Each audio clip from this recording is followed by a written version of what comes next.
যে হাতি ছিল রাজ্যের গর্ব, আজ সে কাদায় ডুবছে। এক রাজ্যের রাজার একটি ভীষণ শক্তিশালী ও বুদ্ধিমান একটা হাতি ছিল। তার নাম শুনলেই যেন সবাই ভয় পেত। তার নাম ছিল মহান। সে হাতির গর্জনে যুদ্ধ ময়দান থরথর করে কাঁপত। কিন্তু দিন বদলায় তো সবই বদলায়।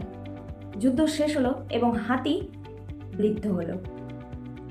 এখন আর তার দরকার হয় না। তার স্থান হয়েছে রাজার সুন্দর বাগানের এক কোণে। সেখানেই সে থাকত। একদিন হাতিটি জল খেতে গেল। জল খেতে গিয়ে সে হঠাৎ পুকুরের মধ্যে পড়ে গেল।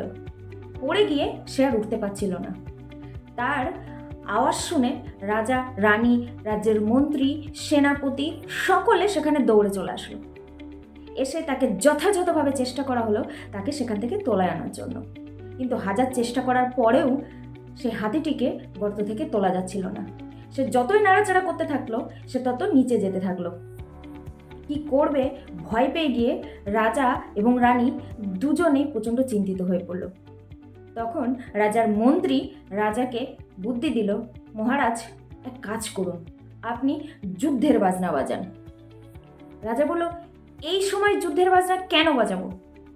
মন্ত্রী বলল, না মহারাজ, আপনি যুদ্ধের বাজনা বাজান। মন্ত্রীর কথা মেনে নিয়ে রাজামশাই তখন কি করলো, যুদ্ধের বাজনা, ঢোল, নাগারা সমস্ত কিছু বাজাতে শুরু করলো। এবং আশ্চর্যজনক ঘটনা এটা ঘটলো, হাতিটি আস্তে আস্তে উপরে উঠে আসলো। রাজা তখন মন্ত্রীকে জিজ্ঞাসা করলো, তোমার মাথায় এই বুদ্ধিটা কি করে আসলো? মন্ত্রী তখন বলল, মহারাজ, ও যুদ্ধের হাতি। যখন ও জলে পড়ে গেছিল ও ভয় পেয়ে গেছিল, কিন্তু ও ভুলে গেছিল এর থেকেও বড় বড় যুদ্ধ ও জয় করে এসেছে। তাই যখনই যুদ্ধের নাগারা ও কানে গেল তখন ও বুঝতে পারলো এটাও বোধহয় একটা যুদ্ধ, এবং ওর সর্বশক্তি দিয়ে সেখান থেকে উঠে বেরিয়ে চলে আসলো। ইয়েস মাই ডিয়ার ফ্রেন্ডস, আপনি, আমি প্রত্যেকের মধ্যেই কিন্তু অজানা শক্তি অবশ্যই আছে। ভগবান কাউকে এই দুনিয়াতে খালি হাতে পাঠায়নি। আমাদের একটাই কাজ, সেটা হলো নিজের মধ্যে শক্তিটাকে খুঁজে বার করা। আর সেই দায়িত্বটা অন্য কেউ নয়, নিজেকেই নিতে হবে। আপনার মধ্যেও অফুরন্ত শক্তি আছে, যে কোনো কাজকে সফলভাবে সুন্দরভাবে করে সেটাতে জয়লাভ করা। আপনার মধ্যেকার স্ট্রেংথ, স্কিল, দক্ষতা সমস্ত কিছু আপনাকে নিজেই খুঁজে বার করতে হবে।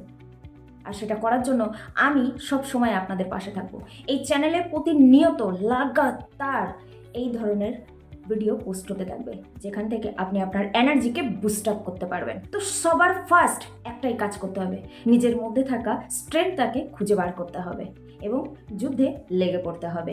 আমি আপনাদের পাশে আছি। গল্পটি কেমন লাগলো অবশ্যই আমাকে কমেন্ট করে জানাবেন।